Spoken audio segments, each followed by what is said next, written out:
Hello, this is Chef John from foodwishes.com with chicken cordon bleu casserole. That's right, I love finding new ways to do old recipes, especially when that new way turns out to be the best way. Okay, I really do like this version better, except for one thing, which would be the appearance, since it does kind of look like we're going to eat a dish of breadcrumbs. But that is a minor issue, and this really did turn out amazingly well.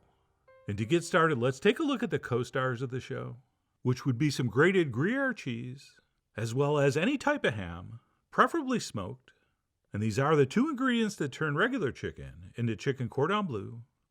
And to prep the ham, I'm just going to cut it into a small dice, since this came off a piece of what was sold as breakfast ham.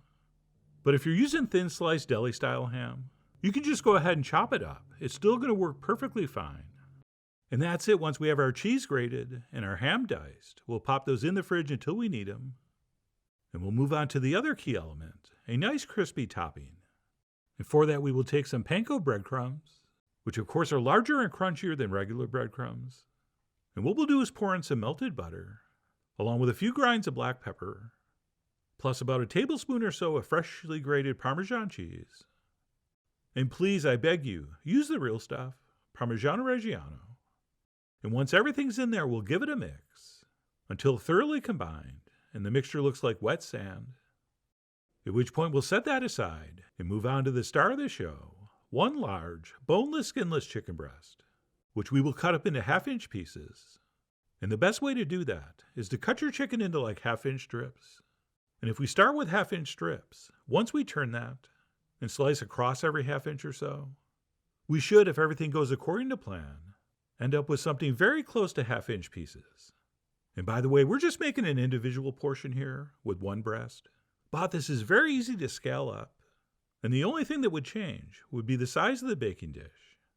But anyway, once that's cut, we'll transfer it into a mixing bowl where we will add a small pinch of salt. All right, thanks to the cheese and the ham, we don't need much. And then we'll also do a little bit of freshly ground black pepper, followed by a few shakes of cayenne, just to stay in shape. And then if you have it, and anyone with a windowsill should, I'm going to take a sprig of fresh thyme and pull off and toss in some of the leaves, which I think is going to give this a beautiful, even more French flavor. And then we'll follow that with a small splash of cream, as well as what I think is one of the key ingredients, a teaspoon of Dijon mustard, since that is what brings together and balances all these rich ingredients. And that's it. We'll toss in our diced ham, plus about half to 2/3 of our grated cheese. And then we'll take a spoon and give this a quick mix until everything's evenly combined. And once that's been accomplished, we will transfer this into whatever baking dish we're going to use, which for me is going to be this small one, since again, I'm just doing one portion. But you could double the recipe and use a pie dish, or scale it up to 4 or 6 chicken breasts and do it in a regular casserole dish. But anyway, I'm going fun size. And once we have that transferred in nice and evenly, we'll top it with the rest of our cheese. And if you can't use Gruyere, a decent Swiss cheese would work, or even a mild cheddar. So you can use something else if you want. I mean, you are after all the Paul Bocuse of your fromage use.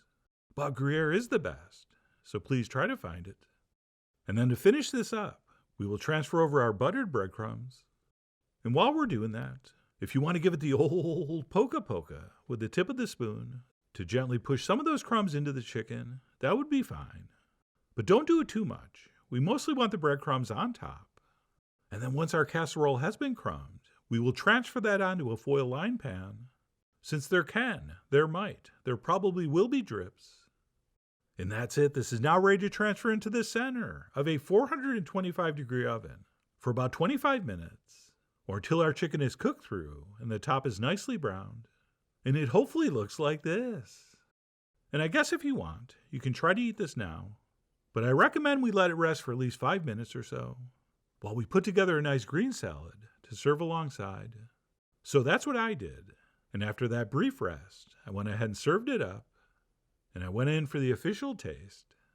And that, my friends, is everything you want in a chicken cordon bleu, with what I think is way less effort and way less mess. Right, the flavor profile is pretty much identical, except we're getting that with a little crispier texture, since every bite has some of those beautifully crunchy breadcrumbs in it. Whereas classic chicken cordon bleu only has a thin coating of those around the outside. Around the outside, around the outside. But anyway, to summarize, I think this is how I'm going to make chicken cordon bleu from now on. And yes, I realize some of you are thinking right now, how is he going to eat that salad with a spoon? Well, that's a good point. I'm not. I'm going to grab a fork for that, which you could just use for both. But in its casserole form, I think eating this with a spoon is more effective and luxurious. But as long as you can get this up into your face, it really doesn't matter. You are going to be in for a huge treat, which is why no matter which you use, I really do hope you give this a try soon. So please follow the links below for the ingredient amounts, a printable written recipe, and Munchprint info as usual. And as always, enjoy.